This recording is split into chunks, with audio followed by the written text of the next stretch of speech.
Fil-Palazz tal-Gran Mastru il-Belt il-President Miriam Spiteri de Bono presedit iċ-ċerimonja tal-ħatra ta' żewġ maġistrati ġodda, Natalino Caruana de Brincat u Renata Farrugia, u ħadu l-ġurament tal-ħatra f'din il-kariga u l-ġurament tal-lealtà lejn il-Kostituzzjoni fil-preżenza tal-Prim Mħallef Market Kuti, l-Avukat tal-Istat Chris Soler u l-Ministru għall-Ġustizzja Clifton Grima. Il-Maġistrat Natalino Caruana de Brincat enfasizza fuq l-integrità bħala prinċipju ewlieni fil-ħajja tal-ġudikatura. Nemmen li l-ġudikatura trid tkun parti mis-soċjetà fej bil-kliem tal-ġudikatura mhux ngħaddu sempliċiment sentenza ma ngħaddu messaġġ. Il-Maġistrat Renata Farrugia osservat li mat-titlu ta' maġistrat hemm bagalja ta' responsabilitajiet u għedet li tagħmel l-almu tagħha biex taqdi dmirijietha bl-aħjar mod possibbli. Nagħmel dan b'impenn kbir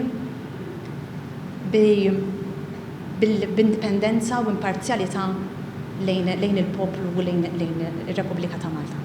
Il-President Miriam Spiteri de Bono qalet li il-kliem tal-ġurament tal-membri tal-ġudikatura jiġbor frabta u impenn lejn il-poplu u r-Repubblika dak kollu li għandu jagħmel l-imġiba ta' ġudikant. Enfasizzat li l-ingredjent ewlieni hija l-integrità. Fakret li apparti hekk huma marbuta bil-kodiċi tal-etika li qalet il-aħħam dak li hemm fil-ġurament.